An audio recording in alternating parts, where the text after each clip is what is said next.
उन्होंने की 2023 में एक प्रोफाइल वीआईपी जो सीट थी बुधनी की, उससे उन्होंने चुनाव लड़ा था। कांग्रेस पार्टी ने उन पर भरोसा जताया था और मुख्यमंत्री जो कि 18 साल से मध्य प्रदेश के जो मुख्यमंत्री थे शिवराज सिंह चौहान, उनको इन्होंने टक्कर दी थी और बुधनी से इन्होंने चुनाव लड़ा था 2023 में। तो हम इनसे बात करेंगे, हम इनसे व्यक्तिगत भी बात करेंगे इनसे कि एक छोटे से गांव से मुंबई तक का सफर इनका कैसा रहा और मुंबई के सफर की जो अभिनेता से नेता तक का इनका सफर कैसा रहा। ये जो तमाम बातें, इन बातों को लेकर हम विक्रम मस्ताल जो कि अभिनेता हैं, इनसे बात करेंगे और अभी वर्तमान में ये नेता हैं। जी नेशन 81 में आपका बहुत बहुत स्वागत है विक्रम भाई साहब। मैं आपसे सिर्फ एक ही बात जानना चाहूँगा कि एक ब्राह्मण परिवार में आपका जन्म हुआ, आपके जो इच्छाएं थी जो पढ़ने लिखने की, उसके बाद में आपने कहा था कि मैं बाया के छोटे से स्कूल में जिसमें दाल दलिया मिलता था वहाँ से मैं पढ़ा हूँ। वहाँ पे ना तो अंग्रेजी का ज़्यादा विशेष ज्ञान था मुझे और ना ही तो मुंबई में जाकर आपने कैसा स्थान स्थापित किया, जबकि मुंबई माया नगरी है, वहाँ पर चकाचौंध, वहाँ पर 100 से बढ़कर एक स्टार है। आपने अपना स्थान स्थापित कैसे किया वहाँ पे? देखिए, ये भी इसमें मैं ये कहूँगा कि माँ नर्मदा की कहीं ना कहीं कृपा रही और सलकनपुर देवी की कृपा रही, मेरे माता पिता का कहीं आशीर्वाद रहा। मैं तो सिर्फ वो अपने मित्र के कार्यक्रम में घूमने गया था और ऐसा भाग्य का संयोग हुआ कि रामानंद सागर जी के सबसे छोटे बेटे मोती सागर जी ने मेरी पर्सनैलिटी या मेरे तौर तरीकों को देखकर मुझे ऑफर मिला कि आप फिल्मों में काम करिए। तो मेरा पहला जो सीरियल आया था वो DD1 पे आंखें सीरियल आया था, उसमें मुझे काम करने का मौका मिला और मेरे लिए बहुत प्रसन्नता का विषय रहा वो। और उसके बाद फिर सिलसिला शुरू हो गया। उसके बाद रामायण में हनुमान सीरियल में काम करने का अवसर प्राप्त हुआ। उसके बाद फिर लगातार ये सिलसिला चलता रहा। मुंबई नगरी जहाँ पर इतनी चकाचौंध है, वहाँ पर विक्रम मैं आप एक सवाल और जानना, आप क्या बोल रहे थे? एक सवाल और मैं आपसे जानना चाहूँगा कि आपने स्थापित स्थान किया मुंबई में, मुंबई जैसी माया नगरी में जहाँ पर बड़े बड़े स्टारों के यहाँ पे पैर नहीं थम पाते, वहाँ पे आपने अपना एक स्थान स्थापित किया। एक छोटे से गांव से जाकर आपने मुंबई जैसी माया नगरी में अपनी एक पहचान बनाई, फिर आपको राजनीति में आने की क्या जरूरत थी? देखिए, राजनीति में भी माननीय कमलनाथ जी के मैं संपर्क में था और मुझे बुधनी में लगता था कि एक 4 बार के मुख्यमंत्री माननीय शिवराज सिंह चौहान जी, उनको देखता था और उसी समय मेरा छिंदवाड़ा जाना हुआ तो मुझे समझ में आया कि विकास क्या होता है। वो अंतर मुझे देखने को मिला और बुधनी में मुझे लगता है कि हर तरफ ठगा हुए लोग पाए गए। युवाओं को, मेरे साथ के बहुत सारे युवा थे जिनको रोजगार नहीं मिल रहा था, जो साथ की मेरी कई बहनें थी उन्हें भी रोजगार नहीं मिल रहा था, सिर्फ प्रलोभन दिया जा रहा था। कई घटनाएं हुई, इंसिडेंट हुए। इवन 181 में मैंने एक विषय पर शिकायत उठाई कि डैम की समस्या हो गई थी, तो उसमें मेरे ही नंबर को उन्होंने ब्लॉक कर दिया एक समय के बाद और कह दिया कि अब नहीं हो पाएगा। तो मैं समझ गया, एक तरफ तो बुधनी या सीहोर जिला अपने आप को 181 नंबर अव्वल 1 कहता था कि मैं अव्वल आया हूँ और दूसरी तरफ इस तरह लोगों की आवाज़ को दबाया जा रहा था। तो मुझे कहीं ना कहीं लगा, फिर उस समय मैं कमलनाथ जी के संपर्क में आया तो कमलनाथ जी ने कहा और फिर कांग्रेस पार्टी ज्वाइन कर फिर सिलसिला शुरू हुआ आपका। बुधनी जो कि एक प्रोफाइल सीट थी जिसपे मुख्यमंत्री चुनाव लड़ा करते थे और आपको उससे टिकट दे दिया गया, तो क्या महसूस करा था आपने? क्योंकि मुख्यमंत्री जो कि मध्य प्रदेश में 18 वर्ष उन्होंने अपना यहाँ पर साम्राज्य चलाया है, उसके सामने आपको चुनाव लड़ना है, उनकी गतिविधियों को समझना है, कैसे क्या मुश्किल हुई थी आपको इसमें?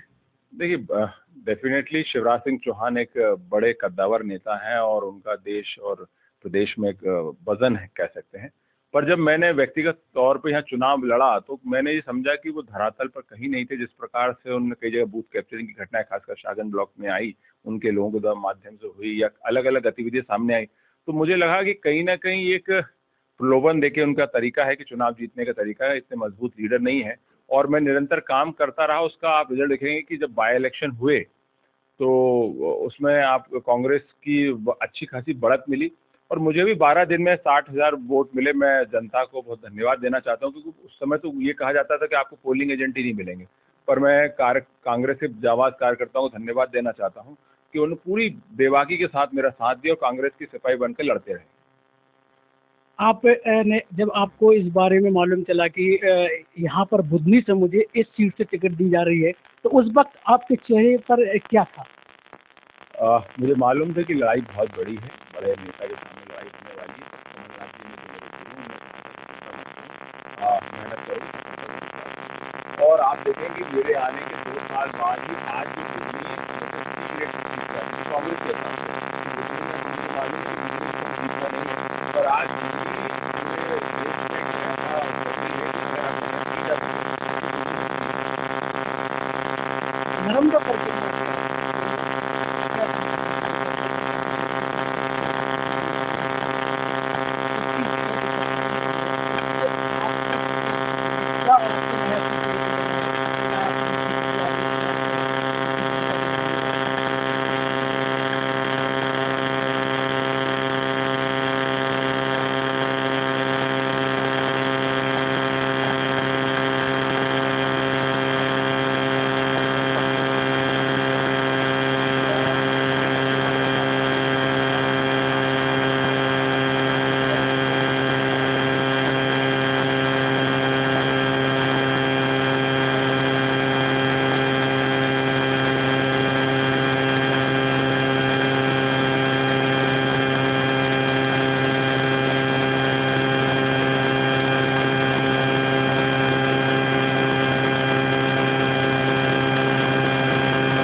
लगी हुई है अपना काम करने में, और इस प्रकार से किसानों को लेकर आपने बहुत सारे आंदोलन भी छेड़े हैं, और किसान जो कृषि जो मंत्री हैं वो भी अपने क्षेत्र के मंत्री हैं जो है। तो इस बार मैं आपको इस बुधनी सीट से फिर से देखूं चुनाव लड़ती हूँ। देखिए, ये तो पार्टी तय करेगी, पर हाँ ये बात है किसानों को मुद्दे को मैं उठाता रहा हूँ। और मैं कहता हूँ कि मैं तो कहा अभी बीच में कि शिवराज जी का ये ट्रेड डील जो हुई उसमें शिवराज जी ने कहा कि मुझे पता नहीं है मोदी जी ने इसमें हस्ताक्षर किए होंगे, पर ऐसा होता नहीं है। ये बात लोगों को घुमाने की अच्छी बात है, पर कृषि मंत्री की साइन अवश्य उसमें होगी, बिना कृषि मंत्री को होता नहीं है। और अगर आपको बिना बताए डील हो गई है तो मैं माननीय शिवराज जी से अनुरोध करना चाहता हूँ कि आप कृषि मंत्री पद से अपना इस्तीफा दे दीजिए। ऐसे कृषि मंत्री का क्या फायदा जो किसानों का उपार्जन समय पर ना करा पाए। आज पहले तुलाई अभी होनी थी, अब 1 अप्रैल को हो रही थी। आप देख सकते हैं कि मौसम खराब हो रहा है और वेदर रिपोर्ट भी खराब आ रही है। अगर बारिश हो गई या संभावना होगी, किसान कहाँ जाएगा? किसान पीड़ित है।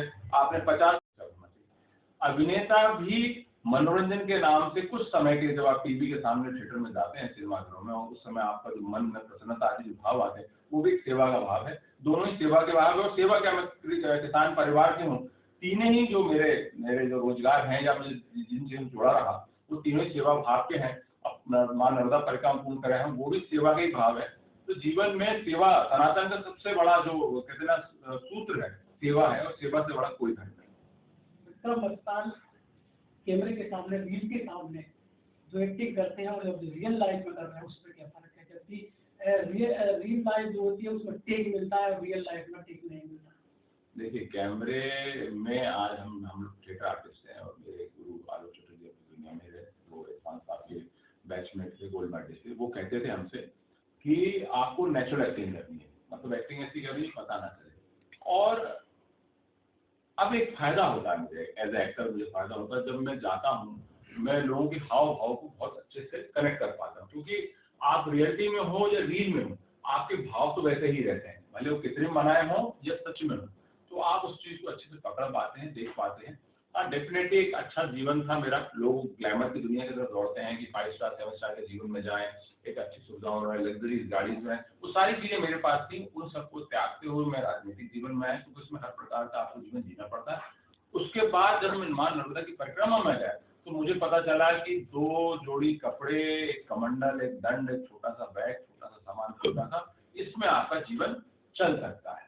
तो आज आप जितने जमीन से जुड़े रहेंगे, हमारे पिताजी कहते थे कि आप जो दरख्त, जो पेड़ होता है, वो जितना गहरी जड़ें जिसकी होती है वो उतना ऊंचा जाता है। तो जमीन से जुड़ा रहना बहुत जरूरी है। हवा वाले कुछ लोग होते हैं, वो हवा हवाई होते हैं। मेरे लिए कहानी बनाई गई जब चुनाव में आया था कि भाई मुंबई से आए हैं, ग्लैमर की दुनिया से आए हैं, यहाँ सिटीजन सीखेंगे, इसी सुविधा में भाग जाएंगे, डमी कैंडिडेट हैं। पर आज मैंने अपनी कर्मशैली से, काम करने के तरीके से ये लोगों को साबित करके दिखा दी कि भैया मैं कर्म करने आया था, जनसेवा करने आया था, जनसेवा करूंगा, जब तक जीवित हूं तब तक करूंगा। और मां नर्मदा के तो विशेषकर परिक्रमा के बाद तो मेरा दृढ़ संकल्प है, मैं नर्मदे हट तब बोलूंगा जब मां नर्मदा की सेवा कर पाऊंगा। अगर हम मां नर्मदा की सेवा ना कर पाए, उन पर होने वाले जो जिस तरह गंदा पानी है, उनकी व्यवस्थाएं, उनका कटाव को, आपकी लीगल माइनिंग को आप नहीं रोक पाए, तो आपको नर्मदे हट कहने का हक नहीं है। नर्मदे हट जब भी हम कहते हैं तो पुण्य प्राप्त नहीं होता, आपको पाप प्राप्त होता है। तो मैं जब नर्मदे हट तभी बोलूंगा जब मां नर्मदा की असल में सेवा कर पाऊँ। नववर्ष है, नवरात्रि है, और इससे नववर्ष में जुड़ी विक्रम संवत 2000 आपको बताऊँ 83 लग चुका है। क्या कहना चाहेंगे आप लोगों से, यहाँ पे क्या शुभकामनाएं देना चाहेंगे, जबकि नवरात्रि का पावन पर्व चल रहा है? मैं ये कहना चाहूँगा कि सभी नर्मदा वासियों को, देशवासियों को, विदेशवासियों को नवरात्रि की बहुत बहुत शुभकामनाएं। विशेषकर नववर्ष हमारा यही होता है, हम अंग्रेजों की तरह 31 दिसंबर 1 जनवरी को मनाते, पर रियल में हमारा जो नववर्ष आज होता है, क्योंकि किसानों की फसल कटती है और सारी चीजें जो होती है, क्योंकि हमारा देश जो कृषि प्रधान देश है, तो सभी को, देशवासियों को नववर्ष की शुभकामनाएं, नवरात्रि की शुभकामनाएं। और दूसरा अनुरोध करना चाहता हूँ कि नवरात्रि को सिर्फ नवरात्रि की पूजा की तरह मत मानिए। घर में जो आपकी महिलाएं, माताएं, बहनें, जो बाहर भी महिलाएं, उनका भी सम्मान करिए, तभी नवरात्रि का असल महत्व होगा। जय हिंद। एक सवाल और था जी जी। जिस प्रकार देश में अब इस प्रकार से जो अन्य देशों की जो लड़ाइयाँ हो रही है, उस पर देश पर भी जो है अर्थव्यवस्था पर जो है प्रभाव पड़ रहा है, जैसे देश की टैंकी हुई और भी अन्य चीजें लेकर आम जन बहुत परेशान है, उसे लेकर आप क्या कहेंगे? देखिए, मैं सबसे बड़ी बात तो ये कहना चाहूँगा कि विरोधाभास, एक तरफ तो फॉरेन मिनिस्ट्री, बाकी लोग भी, पेट्रोलियम मिनिस्ट्री सब ये कह रही है कि भाई सब पर्याप्त है। पर्याप्त है तो इतनी लंबी कतारें क्यों लग रही हैं? आज मुझे सुनने में आया, हंसी की बात है और दुख भी होता है इस बात पे, कि अयोध्या में जो राम रसोई थी वो बंद हो गई। ये सीधा सूचक है। राम रसोई अयोध्या में राम रसोई बंद हो गई। ये सबसे बड़ा सूचक है कि देश में जब राम जी की रसोई बंद हो गई तो गैस की कमी है कि नहीं है। ये भारतीय जनता पार्टी खुद सवाल का जवाब दे कि राम रसोई भी उनके माध्यम से या उनकी संस्थाओं द्वारा खोली गई है, आज वो रसोई बंद हो गई है। आज नवरात्रि का समय, शादियों का समय है, भंडारों का समय है, लोगों को किसी समस्या का सामना करना पड़ रहा है, और सरकार बोल रही है कि कोई कमी नहीं है। कि झूठ पर सरकार को जवाब देना चाहिए। और मैं ये कहना चाहता हूँ कि मीडिया से भी कहना चाहता हूँ कि आप उसको दैनिक ना बनाएं, उसको सरलीकरण देखें। सरकार जब कहती है, जब एक तरह से गोदी मीडिया की बात करती है सरकार, तो जो उनके खासकर गोदी मीडिया वाले को उनसे कहना चाहिए कि इस तरह के वीडियो ना दिखाएं और कंट्रोल करें और व्यवस्था करो। क्योंकि अभी मुझे पता लगा है कि 2 जो जहाज हैं वो आए हैं, 20 जहाज वहाँ अटके हुए हैं। तो अपने आप को इतना बड़ा और महान ना दिखाएं और कर्म में अपने लगे रहें। देखिए, बहुत बहुत धन्यवाद विक्रम जी आपका, आपने हमसे बात की। न्यूज़ नेशन 81 के परिवार की ओर से आपको भी नव वर्ष की और नवरात्रि की बहुत बहुत शुभकामनाएं एवं बधाई। देखिए, ये था विक्रम मस्तान, जो कि मुंबई की चकाचौंध से अब जो है अपने राजनीति में जो है अपने क्षेत्र में, अपने क्षेत्र के लोगों की जो है सेवा में जो है तत्पर हाजिर रहते हैं। और इन्होंने 2023 में जो है चुनाव लड़ा था, और एक जो सीट वीआईपी जो सीट होती है, इसे हम एक कत्तावर जो नेता भी कह सकते हैं हमने, जो कि मुख्यमंत्री 18 साल जो यहाँ पर उन्होंने राज करा, उनके सामने इन्होंने चुनाव लड़ा था 2023 में। और अब फिर जो है इसी सेवा में लगे हुए हैं निरंतर। जो है आपको बता दें कि चाहे वो किसान वर्ग की बात करें या गरीब वर्ग की बात करें, उनके लिए तत्पर हाजिर रहते हैं। ऐसे विक्रम मस्तान जिन्होंने, हमने उनसे बात की थी इसको लेकर। और मैं यही कहूँगा कि आपको बहुत बहुत शुभकामनाएं विक्रम भाई साहब, आपके लिए भी, और बहुत बहुत बधाइयाँ आपके लिए नव वर्ष की शुभकामनाएं। मैं गजेंद्र भार्गव, न्यूज़ नेशन 81 के लिए, बुधनी, सलकनपुर।